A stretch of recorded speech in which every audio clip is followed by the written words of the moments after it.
సుమన్ టీవీలో మీ personal and business promotions కోసం కింది నెంబర్కి కాంటాక్ట్ చేయండి. నమస్తే, వెల్కమ్ టు సుమన్ టీవీ. సభ్య సమాజం తలదించుకునే పాశవిక ఘటన కోల్కతాలో చోటు చేసుకుంది. మరో నిర్భయ ఘటనగా చెప్పుకోవచ్చు. డ్యూటీలో ఉన్న జూనియర్ డాక్టర్ ఎవరైతే ఉన్నారో తనపై అత్యంత పాశవికంగా అత్యాచారం, హత్య ఘటన చోటు చేసుకుంది. విధులు నిర్వహిస్తున్న టైంలోనే సెమినార్ హాల్లో విగత జీవిగా పడి ఉంది. ఉదయం చూసేసరికి విగత జీవిగా పడి ఉంది. మెడ వెముక విరగడంతో పాటు కళ్ళ నుంచి అలాగే ప్రైవేట్ పార్ట్ నుంచి కూడా బ్లీడింగ్ అవడం అయితే జరిగింది. అయితే దీనికి సంబంధించి ఆల్రెడీ ఒక నిందితుడిని కూడా పట్టుకోవడం జరిగింది. తను కూడా ఒక పాశవికమైన ఈ ఘటనకు పాల్పడిన నిందితుడు ఎవరైతే ఉన్నారో తను చెప్పే సమాధానం వింటే గనక ఔరా అనిపిస్తుంది. ఎందుకంటే అవును, నేను అత్యాచారం చేశాను, ఉరి తీసుకుంటారా తీసుకోండి అంటూ ఒక నిర్లక్ష్యమైన సమాధానం చెప్పడం అయితే జరుగుతోంది. టెక్నాలజీ ఎంత పెరుగుతున్నా, మహిళలు అన్ని రంగాల్లో దూసుకుపోతున్నా ఇలాంటి ఘటనలు మాత్రం ఎంత కఠినమైన చట్టాలు వచ్చినప్పటికీ కూడా ఈ ఘటనలు మాత్రం ఆగడం లేదు. అయితే దేశ వ్యాప్తంగా కూడా ఈ ఘటనలకు సంబంధించి నిరసనలు మిన్నంటున్నాయి. ప్రస్తుతం కాకినాడలోని జీజీహెచ్ లో డాక్టర్స్ అంతా కూడా తమ విధులను బహిష్కరించి నిరసన అయితే తెలియజేస్తున్నారు. ప్రస్తుతం మనం జీజీహెచ్ లో ఉన్నాం. మనతో పాటు కొంతమంది డాక్టర్స్ ఉన్నారు, వాళ్ళతో మాట్లాడే ప్రయత్నం చేద్దాం.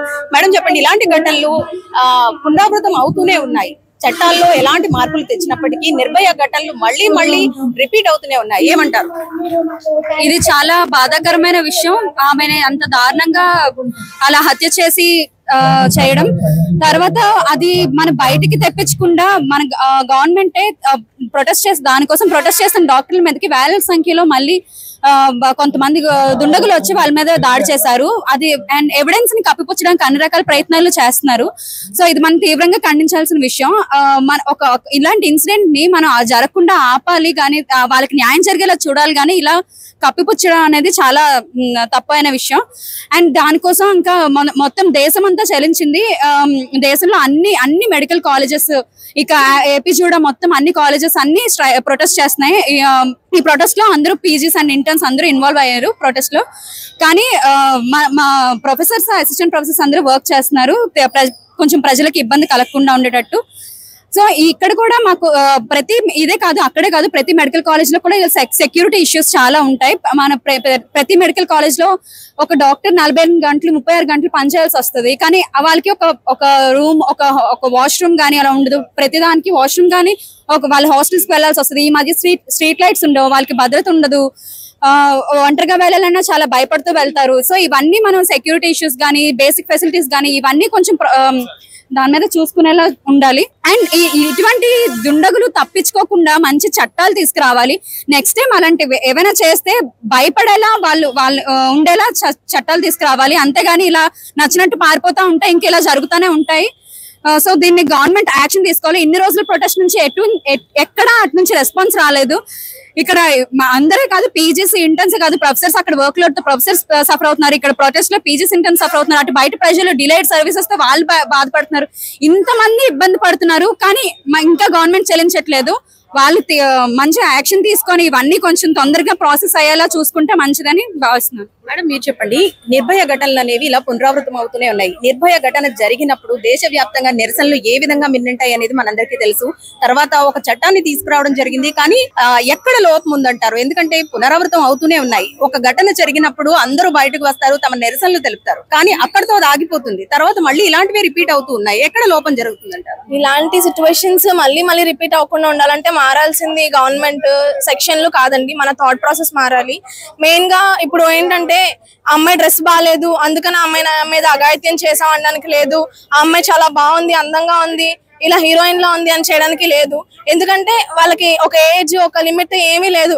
డ్యూటీలో ఉన్న డాక్టర్ని చేశారంటే డాక్టర్ డ్యూటీలో ఎలా ఉంటారండి, యాప్రన్ వేసుకొని చాలా పద్ధతిగా ఇంత డ్రెస్ తీసుకోవడానికి వెళ్ళిన డాక్టర్ మీద చేశారంటే అసలు ఎలాంటి అమ్మాయిగా పుట్టడం ఇక్కడ మేము చేసింది తప్ప. ఇలా థాట్ ప్రాసెస్ ఉండే కొద్దీ సోషల్ మీడియా ఇంప్రూవ్ అయ్యి దేశం ఎక్కడికో వెళ్తుందని అనుకుంటున్నాం, కానీ ఎక్కడికి వెళ్ళట్లేదండి. ఇలాంటి రిపీట్ అవుతూనే ఉంటాయి. నిర్భయ అంటారు, దిశ అంటారు, రకరకాల చట్టాలు తీసుకొస్తారు, కానీ ఇది జరిగింది ఒక వైద్యురాలకు జరిగినట్టు కాదండి. ఒక స్త్రీకి జరిగితే ఎలా ఉంటుందో అన్నట్టుగానే ప్రతి ఒక్కరు చూడాలి. నిజంగా మేము మొన్న స్టార్ట్ చేసినప్పుడు ఒక డాక్టర్స్ రెస్పాండ్ అయ్యి వచ్చాం. ఫస్ట్ డే ఒక డాక్టర్లు ఒక డ్రాప్ ఆఫ్ ఓషన్ లానే వచ్చాం, కానీ ఈ రోజున చూస్తే ప్రతి చోట నుంచి మహిళా సంఘాలు, social workers, social welfare workers, ఇంకా సిస్టర్స్ అందరూ కూడా, టీచర్స్ అసోసియేషన్స్ అందరూ కూడా కలిసి వచ్చి, కాలేజ్ స్టూడెంట్స్ అందరూ వచ్చి ఇది ఒక మహిళకి జరిగిన ఒక ఇష్యూ లానే చూస్తున్నారు. ఈ రోజు నిజంగా అలానే చూడండి. మేము డాక్టర్స్ ఎందుకు పోరాడుతున్నాం అంటే మాకు సరైన ఫెసిలిటీస్ మాకు ఇవ్వట్లేదు. You expect us to serve, 24/7 36 hours 72 hours మీరు వర్క్ చేయాలంటారు. ఓకే, మేము చేస్తాం. స్వార్థం లేకుండా మేము సేవ చేస్తూనే ఉన్నామండి. మీరు ఒకసారి మా హాస్పిటల్లో, గవర్నమెంట్ హాస్పిటల్ కాకినాడ GGH లో 9 తర్వాత వచ్చి చూడండి, ఇక్కడ ఎక్కడ లైట్స్ ఉండవు. ఫర్ ఎగ్జాంపుల్, మేము ఇలాంటి ప్లేసెస్ లో ఒక చోటు నుంచి ఇంకో చోటికి ఒక పేషెంట్ బాగాలేకపోతే ఇలానే నడుచుకుని వెళ్ళాలండి. ఎవరు తోడుండ్రు, ఒక్కరు నడుచుకుని వెళ్ళండి. అసలు ఒక మగవారు కూడా వెళ్ళలేని పరిస్థితి. మేము పడుకోవాలంటే రూములు కూడా బాగో, వాష్రూమ్స్ బాగో, తినడానికి సరిగ్గా ఫుడ్ కూడా మాకు ఇక్కడ ప్రొవైడ్ చేయలేదు. మేము హాస్టల్స్ వరకు వెళ్ళి అక్కడ తినేసి రావాల్సిన పరిస్థితి. మేము ఎక్కడో సెక్యూరిటీలో ఎక్కడో ఒక చోట వెహికల్స్ పార్క్ చేసుకుని అక్కడ నుంచి హాస్పిటల్కి రావాల్సిన పరిస్థితి. మాకెందుకు ఎక్కడికక్కడ వెహికల్ పార్కింగ్లు ఏమీ లేకుండా మేము ఒక్కలమే ఇలా రావటం వల్లనే కదా ఇలాంటి ఇష్యూస్ అన్ని జరుగుతున్నాయి. వీటన్నిటి మీద స్పందించాలి. ఎక్కడికక్కడ అధికారులు ఎక్కడో కోల్కతాలో జరిగిందని ఇక్కడ మేము ఎందుకు చేయాలి అంటే ఊరుకోవడానికి లేదు. ఇలాంటివన్నీ ఉంటూనే ఉన్నాయి. కాకపోతే మేము కామ్ గా ఉన్నాం. ఇలాంటి ఒక ఇష్యూ వచ్చినప్పుడు మేము వాయిస్ రైజ్ చేయకపోతే మా ఇష్యూస్ ఎప్పటికీ సాల్వ్ అవ్వండి. నేను యూజీ ఇక్కడే చేశానండి ఒక 6 years బ్యాక్. అప్పుడు ఎలా ఉందో ఇప్పుడు అలానే ఉంది. మా సీనియర్స్ ఉన్నారు 10 years బ్యాక్, వాళ్ళు ఇక్కడే వర్క్ చేశారు. అప్పుడు ఎలా ఉన్నాయో డ్యూటీ రూమ్స్ ఇప్పుడు అలానే ఉన్నాయి. 10 years నుంచి కొంచెం కూడా ఎక్కడ కూడా మనకి డెవలప్మెంట్ కానీ డ్యూటీ రూమ్స్ కానీ అంటే మేము కనీసం బేసిక్ ఫెసిలిటీస్ కూడా మేము సరిపోవా. ఇంతలా స్వార్థం లేకుండా మా ప్రజలకు మేము సేవ చేయాలని 24 గంటలు మాకు బాగాలేకపోయినా కోవిడ్ టైంలో రోడ్డు మీదకి వచ్చి చప్పలు కొట్టిన మీరే ఈ రోజున డాక్టర్లకు అయితేనే మీరు వస్తారా, మామూలు మనుషులకైతే మీరు రారా అంటున్నారు. ఈ రోజున ఎమర్జెన్సీ సేవలు కూడా మేము ఆపకుండా మొన్న శాంతియుతంగా మేము పోరాటం చేసుకుంటుంటే ఏం చేశారండి, 2000 నుంచి 3000 మంది మాబ్ వెళ్ళి అక్కడ ఉన్న శాంతియుతంగా పోరాటం చేస్తున్న వాళ్ళ మీద అటాక్ చేశారు. అందుకే కదా మేము ఎమర్జెన్సీలు అన్ని ఆపేసి ఇలా రోడ్డు మీదకి రావాల్సి వచ్చింది. అసలు మన దేశానికి రక్షించాల్సిన డాక్టర్లు రోడ్డు మీదకి వచ్చారంటే దేశం చాలా చింతించాల్సిన పరిస్థితి. 78 ఏళ్ల స్వాతంత్రం ఎందుకండి? ఇష్టం వచ్చినట్టు మాట్లాడడానికి, ఎవరికి పడితే వాళ్ళకి నచ్చింది చేయడానికి స్వాతంత్రం. ఇలాంటి మహిళ ఒక రోజు ఒంటరిగా నడుచుకుని వెళ్తేనే నిజమైన స్వాతంత్రం అని గాంధీజీ గారు చెప్పారు. అలాంటిది ఇప్పుడు ఎక్కడ జరుగుతుంది? కాబట్టి ఎవరెవరైతే అధికారులు ఉన్నారో వాళ్ళందరూ ఆ యొక్క జరిగిన ఇష్యూలో ఎంతమంది అయితే ఉన్నారో వారందరినీ కూడా బయట తీసుకొచ్చి అసలు జరిగిన దాన్ని సూసైడ్ గా ఎందుకు చిత్రీకరించాలనుకున్నారు, ఆ ప్రిన్సిపల్ వెంటనే ఎందుకు రాజీనామా చేశాడు, రాజీనామా చేసిన వెంటనే వేరే కాలేజ్ ప్రిన్సిపల్ కి ఎందుకు చేశారు, ఇవన్నీ వాటిని చూడాల్సిన పరిస్థితి. ఎందుకంటే వెనకాల చాలా మంది పొలిటికల్ పార్టీస్ ఇన్వాల్వ్ అయి ఉన్నాయి కాబట్టి ఇవన్నీ జరుగున్నాయి. వెనకాల ఎంతమంది ఉన్నా కూడా వాళ్ళందరికీ శిక్ష పడాలని, ఇలాంటివి మరీ జరగకుండా మళ్ళీ జరగకుండా డాక్టర్ల మీద అటాక్ చేయాలంటే కూడా ఎవరి మీద మహిళ మీద అటాక్ చేయాలని కూడా సెంట్రల్ ప్రొటెక్షన్ యాక్ట్ అనేది మనకు తీసుకురావాలనేది మా ప్రత్యేకమైన డిమాండ్. అలాగే హాస్పిటల్ ఫెసిలిటీస్ కూడా ఇంప్రూవ్ చేయాలని మేము కోరుకుంటున్నాం. బేసిక్ ఫెసిలిటీస్ అండి, అంతే. మీరు చెప్పండి, ఇలాంటి ఘటనలు పునరావృతం అవుతూనే ఉన్నాయి. నిందితుల మైండ్ సెట్ అసలు ఏ విధంగా ఉంటుందంటారు? ఎందుకంటే కఠినంగా శిక్షలు పడుతున్నప్పటికీ కూడా మళ్ళీ ఈ ఘటనలకు పాల్పడుతున్నారంటే వాళ్ళ మైండ్ సెట్ ఏ విధంగా ఉంటుంది? కఠినంగా శిక్ష పడిన ఎగ్జాంపుల్ నాకు ఒకటి మీరు చెప్పగలరా? కఠినంగా బహిరంగంగా జనాలకి తెలిసేలాగా శిక్ష పడిన సంఘటన నాకు ఒకటి చెప్పండి. సో మేమందరం ఇంత ప్రొటెస్ట్ చేసి ప్రభుత్వాన్ని అడిగేది ఏంటి అంటే, మాకు ఆల్రెడీ పబ్లిక్ ప్రాపర్టీ మీద లేదంటే పబ్లిక్ సర్వెంట్స్ మీద వైలెన్స్ అయితే అది తప్పు అని యాక్ట్స్ ఉన్నాయి. సెక్షన్స్ 189, 324, 132, 121 ఇలా యాక్ట్స్ ఉన్నాయి. అలాగే మేము ఇప్పుడు పోరాడేదల్లా ఇలాంటి సంఘటన మళ్ళీ ఇప్పుడు మా కాలేజ్ లో జరగచ్చు, రేపు పొద్దున ఇంకో కాలేజ్ లో జరగచ్చు, మళ్ళీ ఇలా జరగకుండా ఉండాలనేదే మా పోరాటం. సో మేము పోరాడేదల్లా మాకు సెంట్రల్ ప్రొటెక్షన్ యాక్ట్ అని మాకు ఇంప్లిమెంటేషన్ లోకి కావాలి. అది 2022లో బిల్ ప్రపోజ్ చేశారు, అంతే తప్ప దానికి యాక్షన్ లేదు, ఇంప్లిమెంటేషన్ లేదు. సో అది స్పెసిఫిక్ గా హెల్త్ కేర్ ప్రొఫెషనల్ ప్రతి ఒక్క డాక్టర్ అవ్వచ్చు, నర్సింగ్ అవ్వచ్చు, సపోర్ట్ స్టాఫ్ అవ్వచ్చు, ఎవరైనా వీళ్ళ మీద వైలెన్స్ అయితే ఖచ్చితంగా ఇంత శిక్ష మేము తీసుకుంటాము, వాళ్ళని మేము శిక్షిస్తాము, నిందితులకి శిక్ష పడుతుంది అని మాకు ప్రభుత్వం హామీ ఇవ్వాలి. మేము అది జనాలకి, ప్రజలందరికీ, సామాన్య ప్రజలందరికీ తెలిసేలా ఉండాలి. ఇలా మనం దాడి చేస్తే మనకి ఇలాంటి శిక్ష పడుతుంది, నిజంగా ఇంత శిక్ష మనం అనుభవిస్తాం.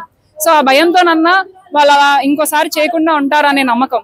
మేం కోరేదల్లా ఒక్కటే, ఒక ఆడపిల్ల తన వర్క్ ప్లేస్ లో నేను ఇక్కడ సేఫ్ గానే ఉంటాను, ఇల్లు రోడ్డు అది పక్కన పెడితే వర్క్ ప్లేస్ లో నేను సేఫ్ గా ఉంటాను అనే నమ్మకం మాకు కల్పించండి. మేము పోరాడేదల్లా చివరికి వచ్చి అదే, మాకు నమ్మకం కావాలి, మేము సేఫ్ గా ఉంటాము వర్క్ ప్లేస్ లో, మా మీద ఎవరు ఎలాంటి దాడులు లేదంటే అత్యాచారాలు ఇవేమీ జరగవు.